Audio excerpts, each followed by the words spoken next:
Mrs. Barclay? Your tea? Do such a thing. Your tea, madam. David! Your tea, madam. You betrayed him! Mrs. Fenning, not debate. What's happened? What is it, child? It's madam and the colonel. Something awful's going on. I can't open the door. Here, let me try. Stop here, both of you. Mrs. Barclay? Mrs. Barclay, open the door!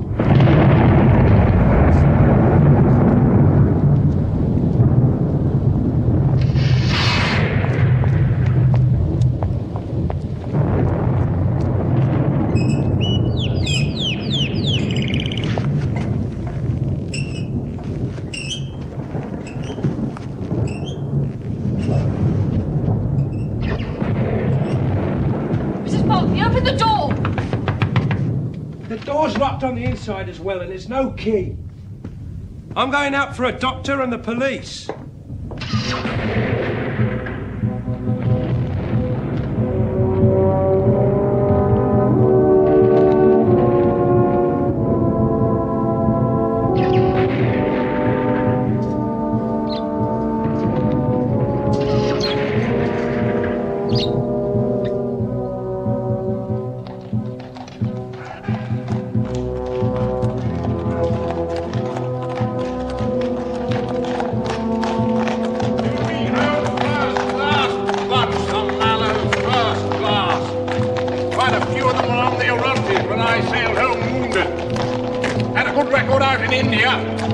Did wonders during the mutiny. Sure you won't regret taking the case. Up, sentry.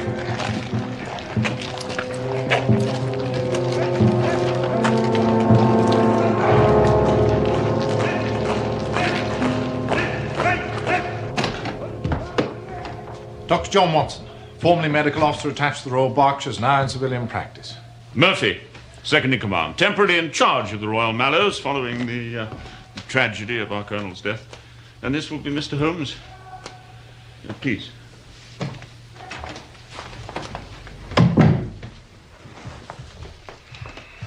It's good of you to come so swiftly. Not at all. I've explained to Holmes how concerned you must be about the possibility of a scandal. Thank you. The honor of the regiment is in my care. And yet, the newspapers' reports suggest that a scandal is inevitable. Well, surely not.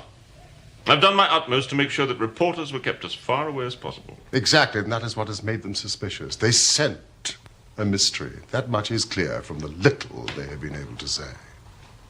Well, surely it would be wrong to repeat, to draw attention to... Quite. You see how much we need your help, Mr. Holmes.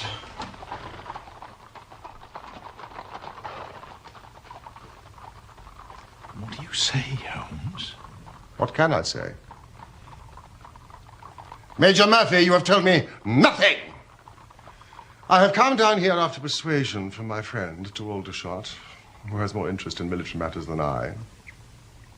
Now that I am here, please, tell me the facts.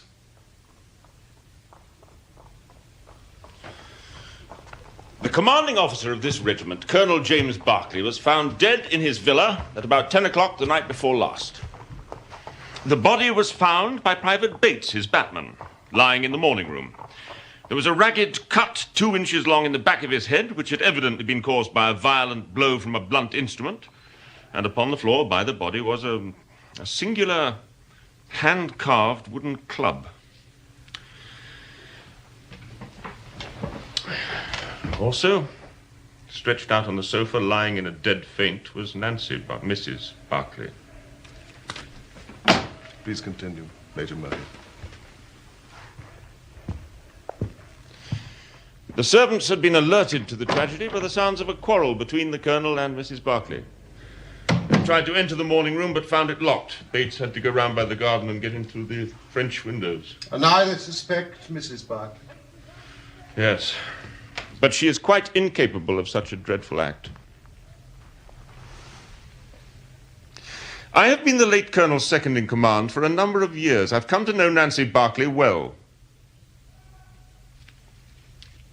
Of course.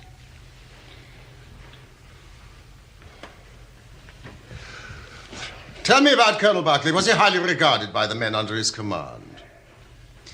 Considering his background, remarkably so. His background? Why? Was he ever disgraced? No.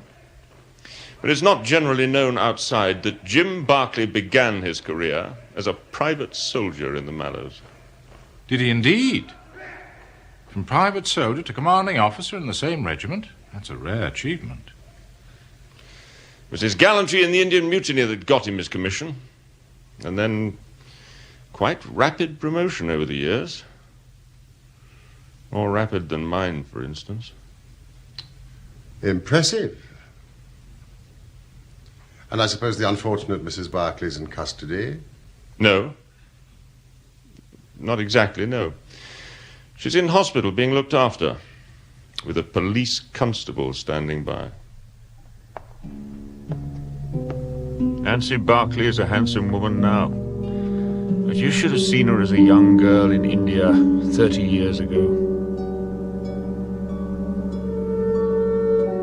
She was a daughter of the regiment. Her father was the regimental son major, RSM Devoy, and therefore quite a formidable father-in-law for any soldier. I remember that all the men in my company thought her quite the prettiest girl in the garrison. As a junior officer, I had little to do with her, but I was aware that she was a most charming, most vivacious and spirited girl.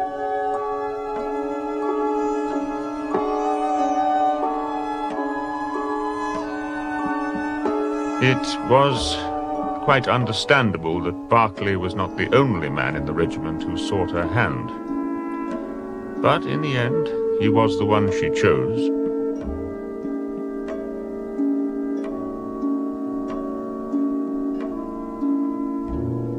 They were married at Bertie, not far from Cawnpore, a few months after the besieged garrison there was relieved by General Neil's column in the summer of 1858.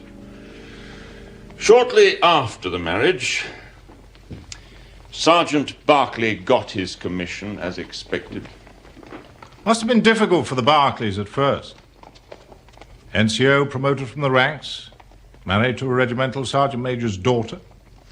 Yes, I believe there was some little social friction.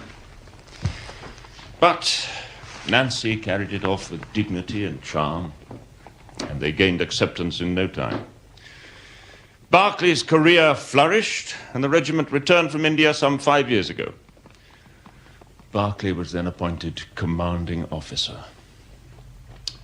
And the marriage continued to be a happy one? It appeared to be so.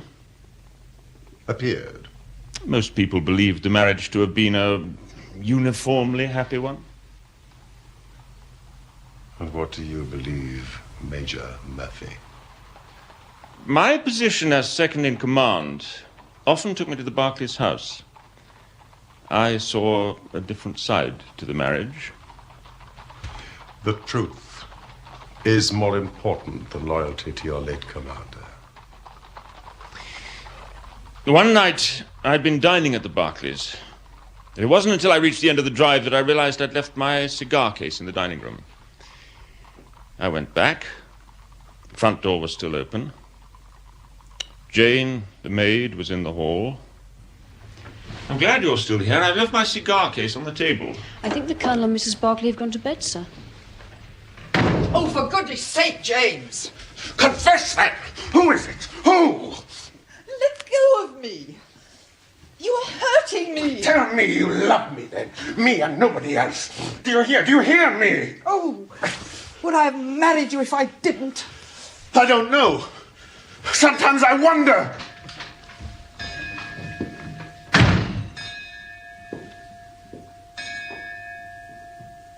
And this expression of jealousy occurred within seconds of you, Major Murphy, leaving the Barclays hut.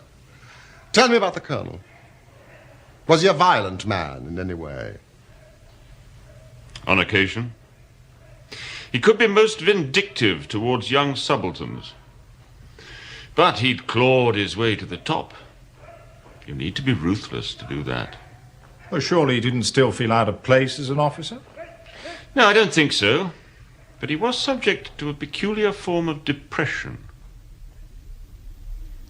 The Queen. The Queen.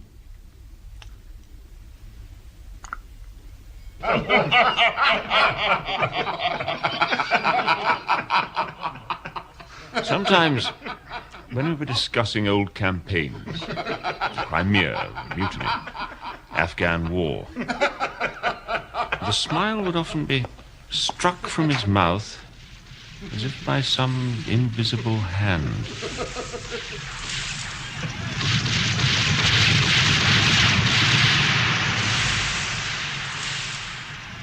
Yes, long service in India can have that effect. I saw that when I was in the Berkshires. You mentioned a carved wooden club found by the body. One of the Colonel's Indian souvenirs. I believe the servants deny ever having seen this club before.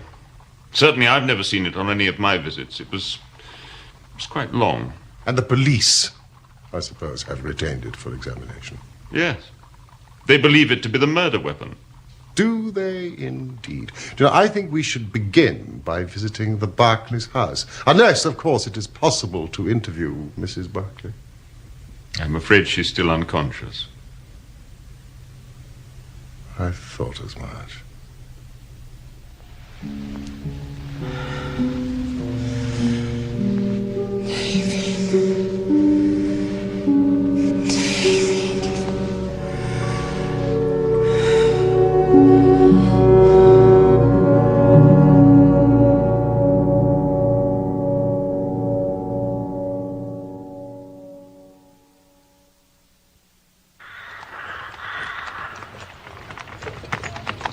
What a beautiful morning. Holmes, suppose Mrs. Barclay had a lover and the Colonel had found out. Major Murphy seems to have been rather close to her. You know, mild adultery has always been commonplace among officers and their wives serving in hot climates. Thank you, Watson, for educating me in military morality. If there had been anything between Major Murphy and Mrs. Barclay, would he have related the incident of his forgotten cigar case?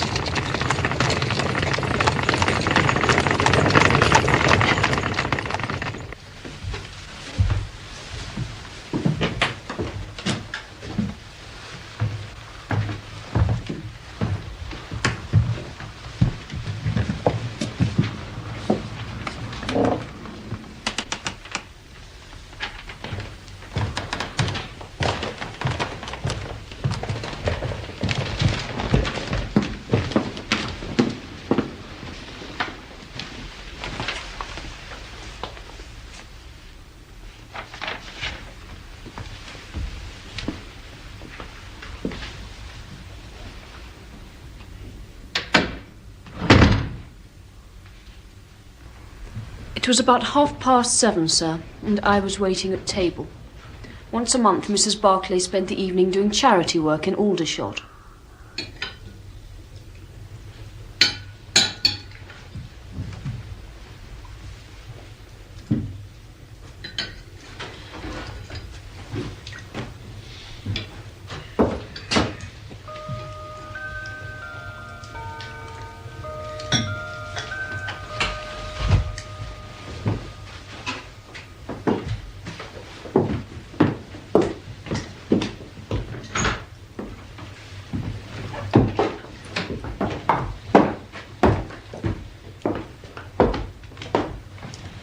Where are you off to in such a hurry?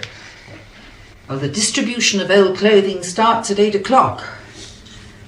And I promised Anne Morrison I'll be at the Mission Hall on time. Well, if you want to catch some filthy disease from a lot of flea-ridden Diana nights, I suppose that's your affair. I believe in putting back into life as much as one gets out of it. We've been fortunate with our lot. Others haven't been so lucky. Don't be late back. Of course not.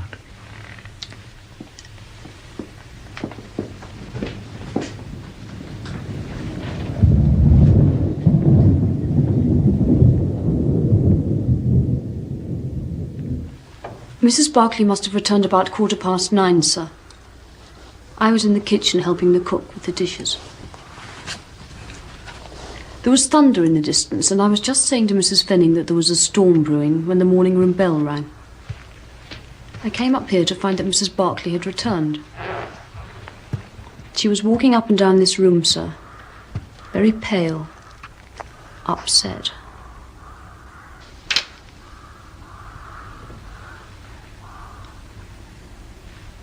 She looked awful, sir.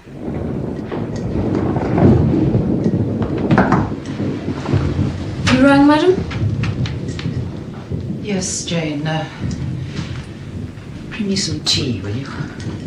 Of course, madam.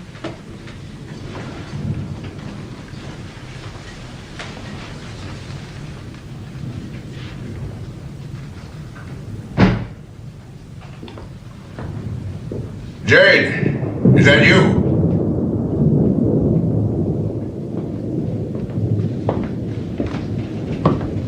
Yes, sir? Did I hear Mrs. Barclay come in? Yes, sir, she's in the morning room. The morning room? Yes, sir, I'm just about to take her a pot of tea. Tea? What does she want tea for at this hour?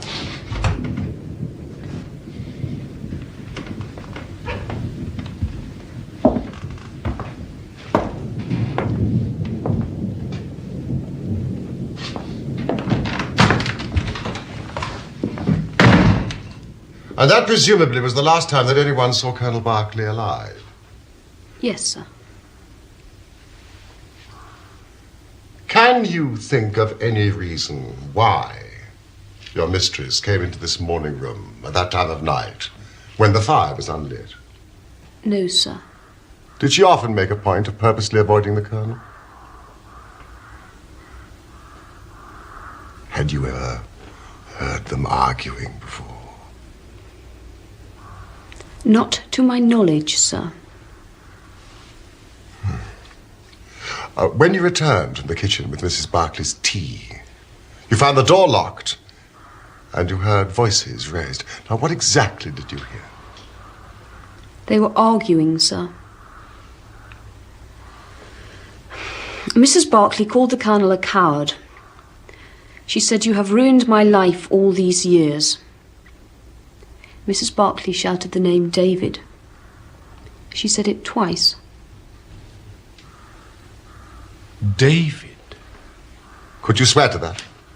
It was perfectly clear, sir. But the Colonel's name was James. Have you ever heard Mrs. Barclay refer to anyone called David? No, sir. I don't think she or the Colonel knew anyone by the name of David.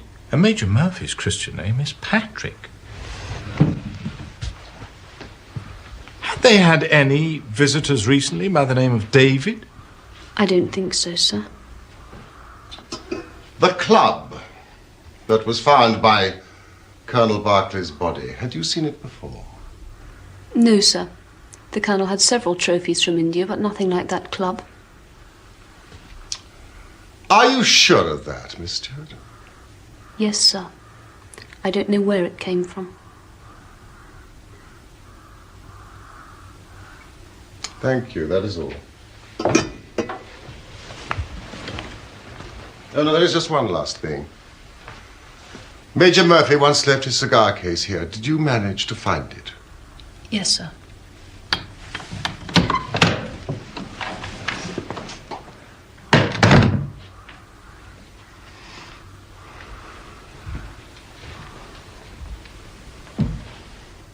The Colonel was lying down here, sir.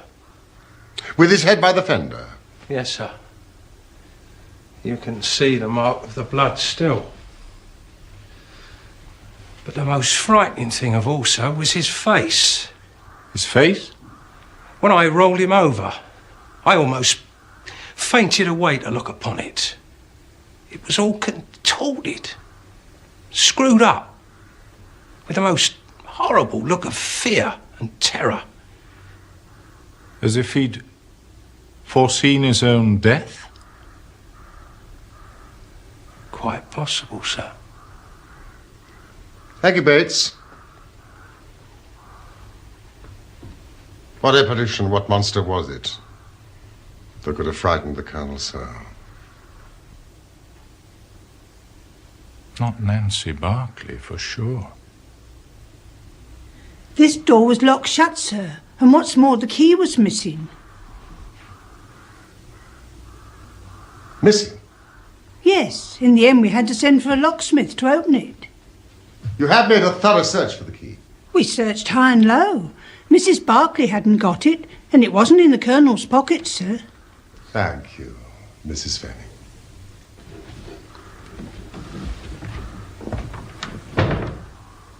Watson, if the key was not in the door, and neither Mrs. Barclay nor the Colonel had it, then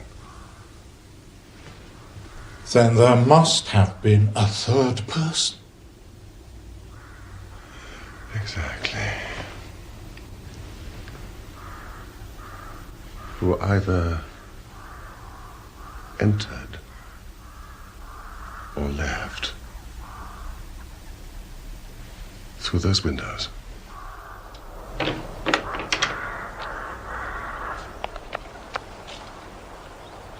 These are Bates's footprints.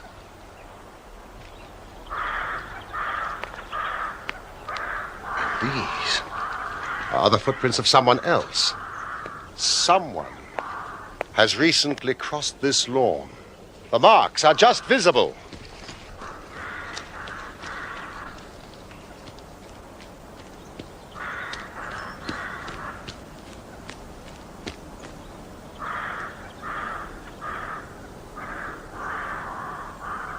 He entered and left through those windows, Watson. We're on the right scent.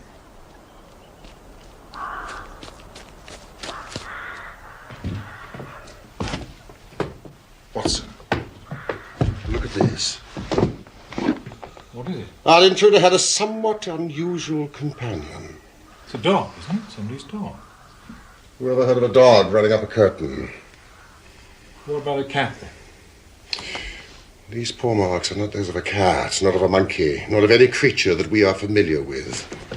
I would think from hind foot to forefoot, at least 15 inches. Add to that the length of neck and head. You have a creature of no less than 2 feet. More if there's a tail. And the length of its stride is odd. It indicates a creature with a long back and short legs. Something like a stoat or a weasel? We also know that it is carnivorous. How can you tell that? Well, you see, what made it run up the curtain? A canary. Exactly. Then what was this beast?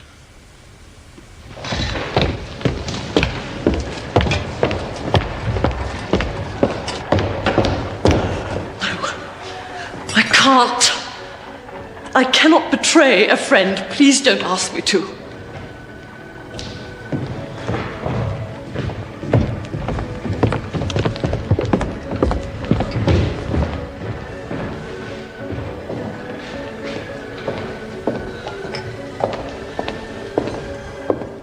Miss Morrison. When Mrs. Barclay left her house to come here 2 nights ago, she was happy and contented. When she returned 2 hours later, she was a changed woman. Now the police suspect her of murder. You owe it to your friend to clear her name. You must tell me what happened last night that so changed her. Very well. I shall break my promise of silence if what I can say can really help her. So there was something. It was most bizarre. I should explain that we come across all sorts and conditions of men here. Yet the other night I saw the most extraordinary creature I have ever seen. Not only had he a crooked back, but he was lame and walked with his knees bent. His face was darkly tanned, crinkled and puckered like a withered apple. I thought to myself that truly there are some of us on this earth who are burdened with more than their fair share of misfortune. This vision was made more unusual by the oriental garb the man was wearing.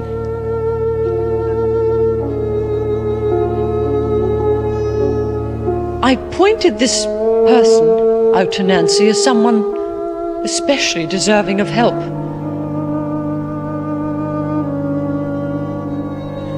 Nancy had indeed been in good spirits that evening, and I saw her go towards the man and ask him if he needed assistance. It was now that a change came over Nancy. She had begun a conversation with the man when suddenly all the colour drained from her face. She looked as though she had seen a ghost. The man, too, seemed to be strangely affected by the sight of her, and I saw him gesticulating wildly. Nancy and the man went to a quiet corner of the hall, and they talked together for a few moments or so before I heard an angry shout from the man and saw him storm out, waving his fists in the air.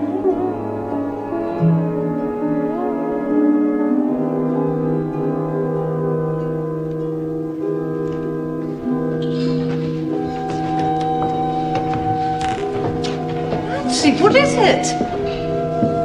Are you all right? Who was that poor creature? Oh, it's an old acquaintance of mine, fallen on hard times. Promise me, Annie, you won't say anything about this to anyone. Promise me! Of course I promise, if you so wish.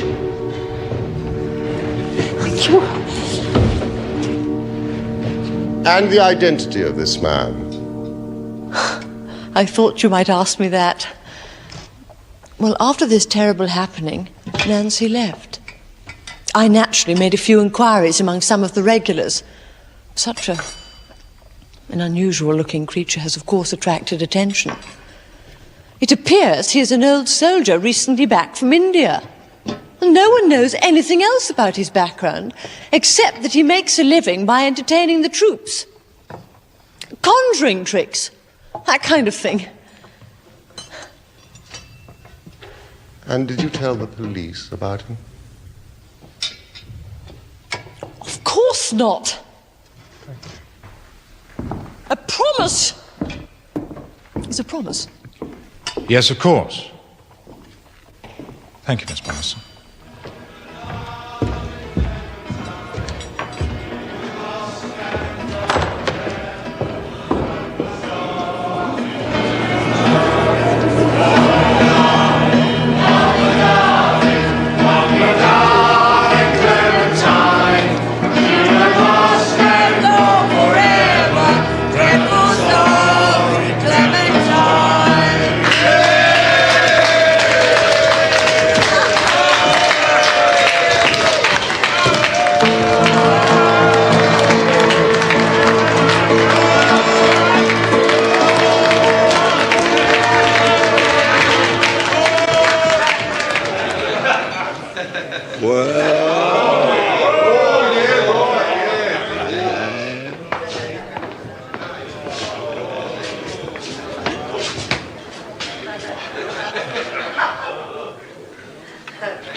That is our intruder's four-footed companion. It's a mongoose. I think we found our man.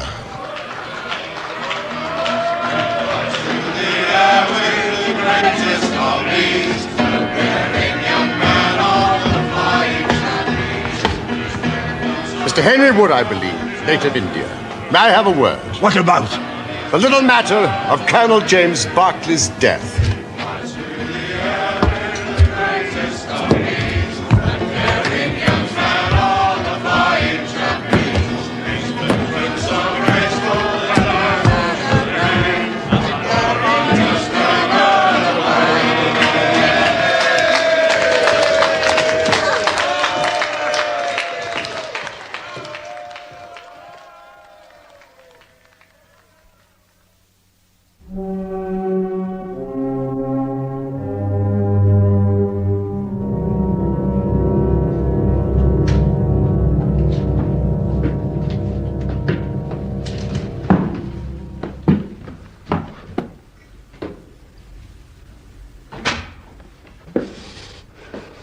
She is innocent. You can take my word for it. Then you are guilty. No, I am not guilty. Then who struck the colonel down? It was a just providence that killed him. His own guilty conscience. I think you'd better explain. God, if I had smashed his head in, as it was in my heart to do, he would have got only what he deserved from me. No, I never laid a hand on him. I was spared the trouble. I'll tell you my story. There is no cause for me to be ashamed of it.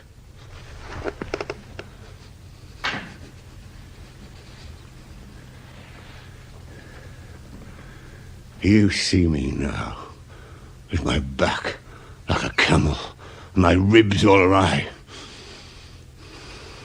But there was a time when Corporal Henry Wood was the smartest man in the Royal Mallows. You were in the same regiment as Colonel Berkeley? Oh, yes. But he was Sergeant Jim Berkeley then. We were in the same company. And we had something else in common. We were both in love with the same woman, Nancy Devoy. Yes, the daughter of the regimental sergeant major. Yeah.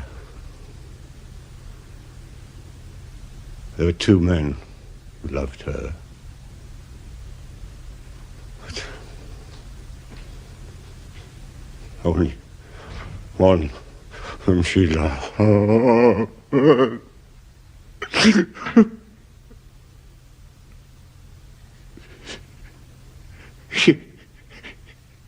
You'll laugh when you look at this poor thing huddled in front of the fire and hear me say that it was for my good looks that Nancy loved me.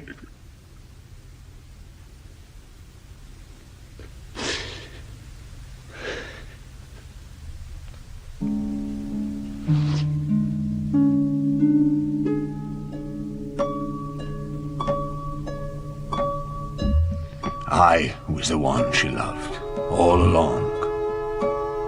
But although I had her heart, her father didn't approve of me.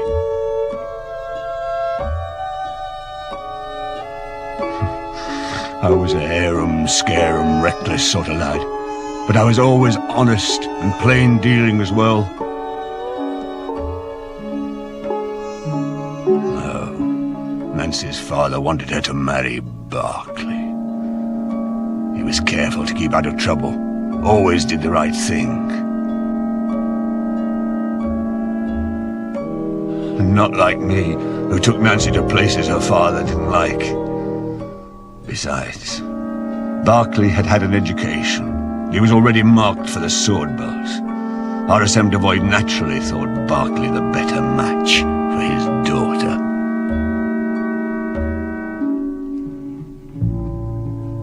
But she remained true to me.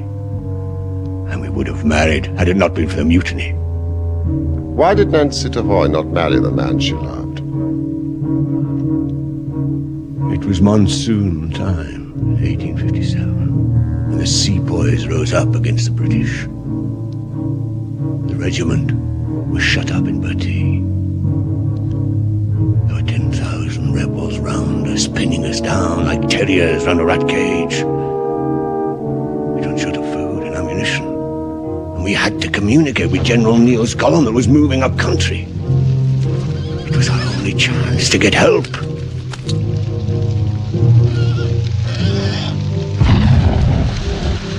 Our company commander had asked for a volunteer, a fit, strong soldier to slip out of the garrison at dead of night and make contact with the relief column out on the plain beyond. Like a fool, I volunteered. It was a dangerous mission, all right. There were 1,000 lives in peril. But I was thinking of only one of them.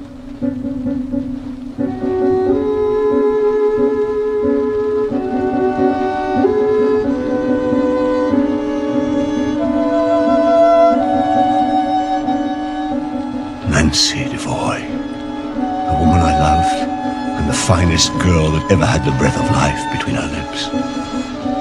Saying goodbye to her was the hardest thing.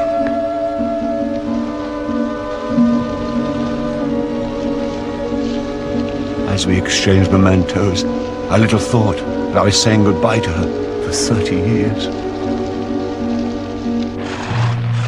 It was my rival for Nancy's hand that saw me off on my journey through the enemy lines that night. Sergeant Berkeley. Said he knew the lie of the land around the garrison better than any other. While I volunteered to make the journey, Jim Berkeley volunteered to advise me on the best route to take.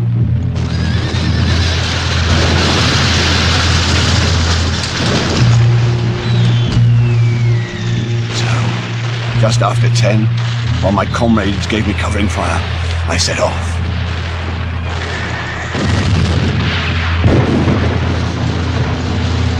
Berkeley had told me to follow a stream which would lead to a gully. This, he said, was the safest way downhill. His directions were perfect, and soon I was wading through icy water that only the day before had been snow in the Himalayas.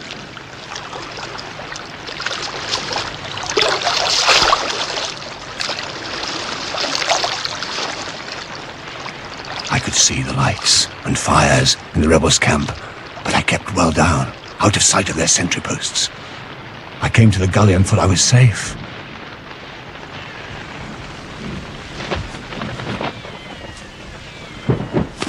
But then it happened.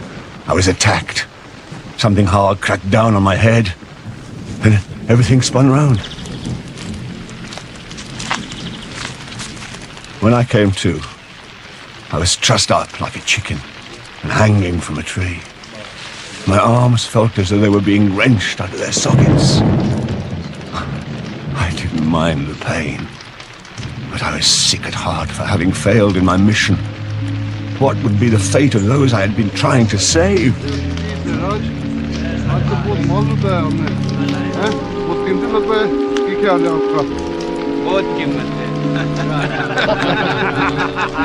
But the biggest blow came as I listened to what I could understand of the rebels' talk. I heard enough to realize that I had been betrayed.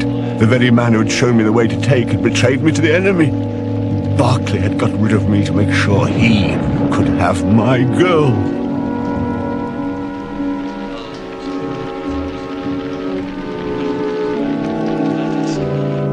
Now, you know what James Berkeley was capable of.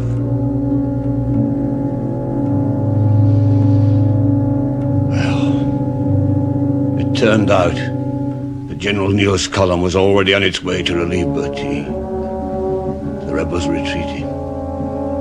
They dragged me away with them. I was tortured, tried to escape.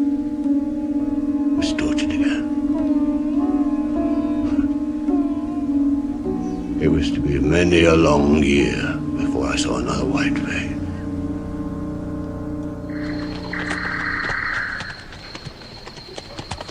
My captors fled north, further into the hills, and used me as a sort of slave. I was treated worse than a dog, and they damn near broke every bone in my body. Sometimes I'd wish they'd just killed me.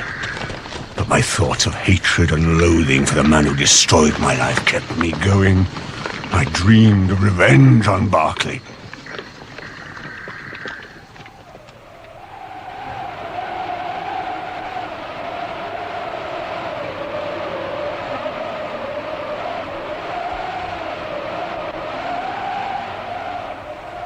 One day, some Afghan tribesmen murdered the rebels who held me prisoner. They left me for dead too.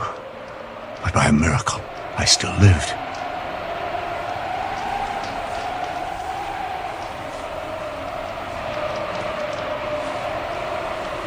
So, I had my revenge on my torturers. But Berkeley was beyond my grasp. And what of Nancy? I had no means of knowing whether she was alive or dead.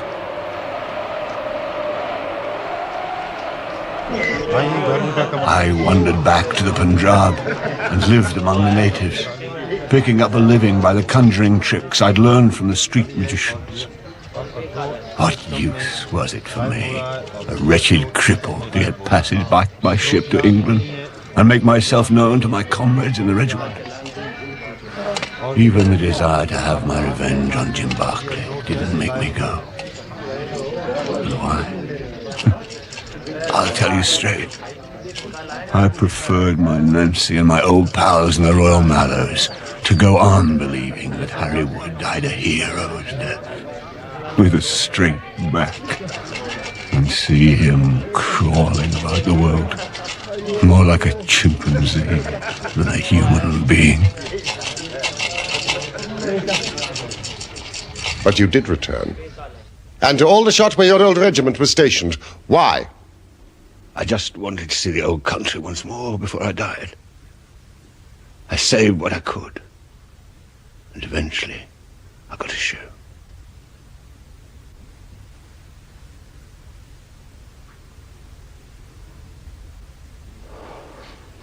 I didn't know the regiment was stationed here in Aldershot. I just wanted to be where there were soldiers. I could earn my keep, going round the canteens, doing my tricks to entertain them. And I no longer wanted to kill Berkeley.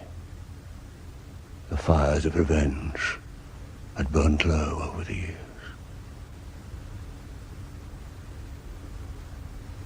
Until I saw her.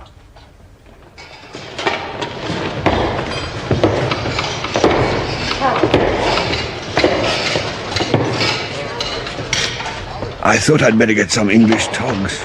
I look comical enough without wearing these foreign clothes the whole time. At first, I was more interested in finding a thick overcoat than looking at the charity ladies who were doling them out.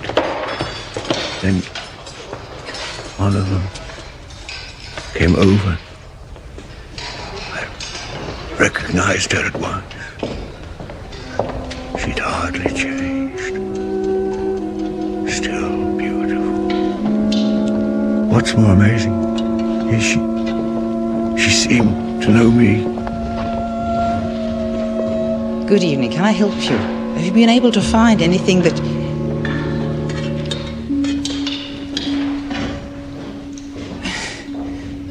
I'm sorry, I thought Nancy, it is me. Harry, don't be afraid. I thought you had been dead these 30 years. I have been. I swore you'd never see me like this.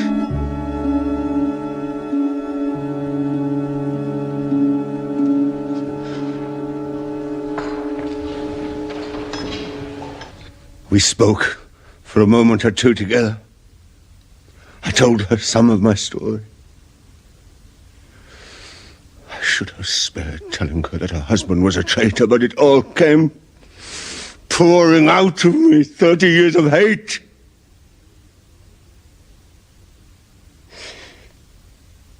She was so affected by what I said. I couldn't stand it. I went outside. Then I saw her come out of the mission, and I followed her home. I saw her go into their house. A light came on. I saw her sitting in a chair. And then he came into the room. James, I have to talk to you. What are you looking back for? Don't be back late. No. I said, don't be back late. No, I have to talk to you. You've been with someone. No, You have been with someone. I Tell me, don't I've asked you know before. Who all is this it? time. Who is it? You don't know. I saw him. You're incompetent, you know. You've ruined my life. All these years. All these years. Oh, how could you do such a thing? It was evil. No, I hate you. I hate you. I hate you. No, Dad. To see him lay a hand on her made me mad with anger. My feelings overcame me. No. David! David, you betrayed him. It's not true. But he's alive. I tell you, I've seen him. You're lying. No. You're mad.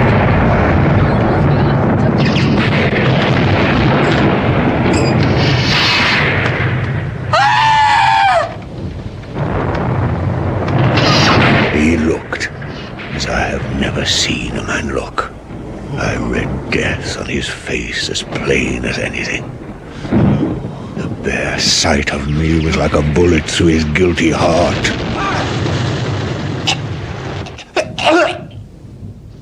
Mrs. Barclay? Mrs. Barclay, open the door! He smashed onto the fender, but he was dead before he fell.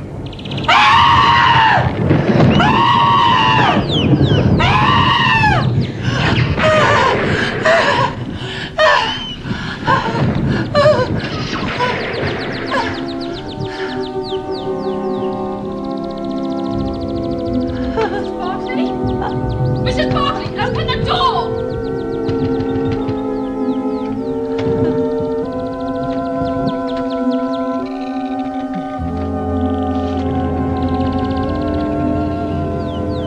I took the key of the door from Nancy's hand, intending to open it and get help. And I thought it better to get away, for things might look black against me. In my haste, I thrust the key into my pocket, whilst I was chasing Teddy, who'd escaped from his box and run up the curtain. Teddy.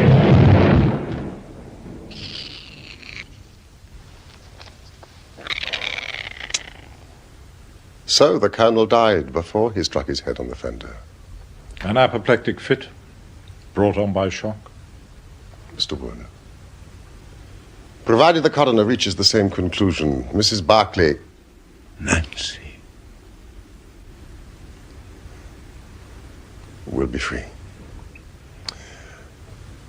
I trust you would have no objection to repeating your story to the police, should the need arise.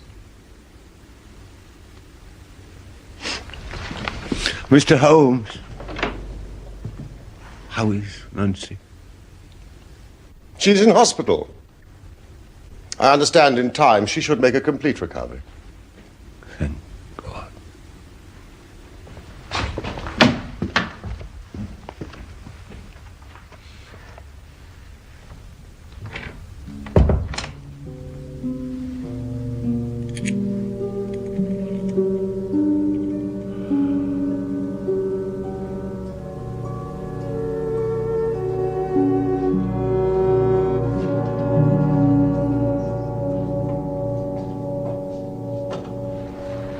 Oh, Annie, how lovely to see you. You're better. Yes, I'm much better.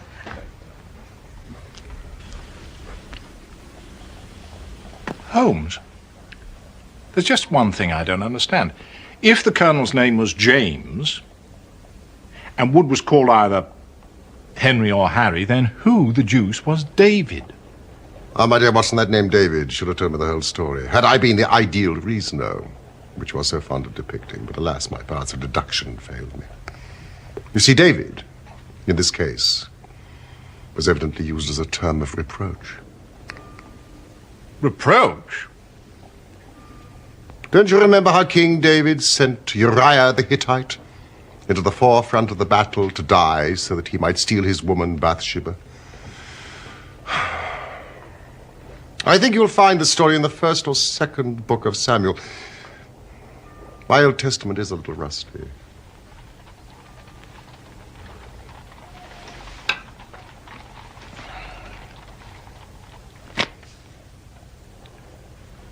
You're quite right, Holmes.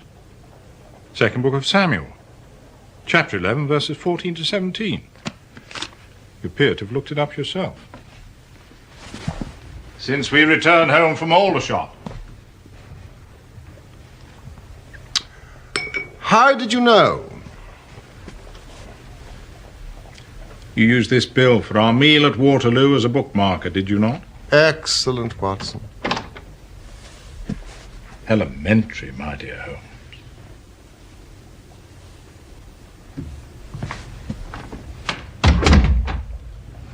Good night, old fellow.